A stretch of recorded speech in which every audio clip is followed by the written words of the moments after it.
மக்களே வணக்கம். நான் உங்கள் டிஎஸ்எஸ் பேசுகிறேன். மக்களே, நேற்று ஒரு விஷயம் நடந்திருக்கு.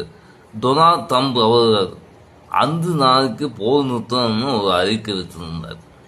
ஸோ அதனால் அதோ ஒரு தாக்கத்தால் கோல்டு ரேட்டு நேற்று கூடியிருக்கு. ஆனால் ஒரு விஷயம் நல்லா தெரிஞ்சுக்கணும் மக்களே, இந்த ட்ரம்புன்னு சொல்கிற அந்த பர்சனாலிட்டின்னு சொல்கிற அவர் சொல்கிற விஷயம் செய்ய மாட்டார். அதான் உண்மை. எல்லா உலகத்துக்கு எல்லா மக்களும் நான் ஏமாற்றிட்டேன், நான் ஒரு புத்திசாலி அப்படின்னு நினைக்கக்கூடிய ஒரு பர்சனாலிட்டி.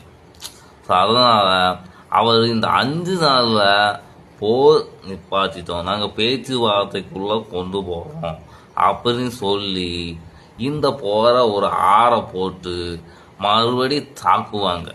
இதுதான் அமெரிக்கா கிட்டத்தட்ட நிறைய வாட்டி பண்ணியிருக்கு.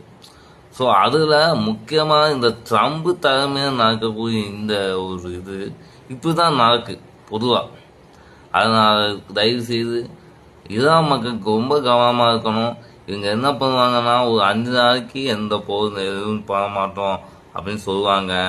சொல்லிட்டு 3ஆம் நாள் கூட அடிக்கிறதுக்கு வாய்ப்பு இருக்குது. பேச்சுவார்த்தை ஒன்றும் நல்லா முடியலை, நாங்கள் போர் தொடுக்கிறோம் அப்படின்னு சொல்லி 3ஆம் நாள் அடித்து தவிர்க்க வாய்ப்பு இருக்குது. இப்படி தான் பண்ணுவாங்க. ஆனால் எனக்கு இதில் என்ன வருத்தம்னா, ஒரு ட்ரம்போட ஒரு வார்த்தையால் போர் நிறுத்தம் அப்படின்னு சொல்லும்போது கோல்டு ரேட்டு கூடுது. போர் நடத்த போகிறோன்னு சொல்லும்போது கோல்டு ரேட் குறையுது. எவ்வளோ பெரிய ஒரு தலைமையில் இருக்காங்க அவங்க. ஒரு பர்சன் சொல்லக்கூடிய வார்த்தையாக இந்த உலகமே மாறுது. அப்படி இருக்கக்கூடிய ஒரு பர்சனாலிட்டி எப்படி இருக்கணும்? ஒரு மனிதாபிமானத்தோடு இருக்கணும்.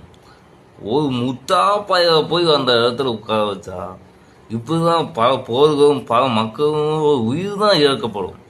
இது புரிஞ்சிக்காத அமெரிக்க மக்கள் மறுபடியும் அவரையே தேர்ந்தெடுத்து உட்கார வச்சுக்கிட்டு இருக்காங்க. எனக்கு ஒன்றும் புரிய மாட்டேங்குது. ஒரு மனிதாபிமானம் சுத்தம் கூட இல்லை. இந்த போரில் ஈரானில் கிட்டத்தட்ட நிறைய குழந்தைங்க இருந்திருக்கு. இந்த ட்ரம்பை பார்த்தீங்கன்னா காது வாங்குறது வீடு போகும்போது அப்படி இருக்க ஒரு பர்சனாலிட்டி ஒரு இளமையான தலைமுறையோட அவங்களோட இயக்கத்தை அவங்களோட கனவை எல்லாத்தையும் தூள் ஆக்கி வச்சுட்டாங்க. கொஞ்சம் கூட ஒரு மனிதாபிமானமே இல்லை. என்றைக்குமே இந்திய மக்கள் கவனமாக பார்த்துருக்காங்க. ட்ரம்பு செய்யக்கூடிய செயல்கள் ரொம்ப மோசமான செயல்கள். இந்த போருக்கு காரணமே இந்த எப்ஸ்டீன் ஃபைலை மறைக்கக்கூடிய ஒரு ஆயுதமாக தான் இருக்குது. ரொம்ப கவனமாக இருங்க மக்களே. நன்றி, வணக்கம்.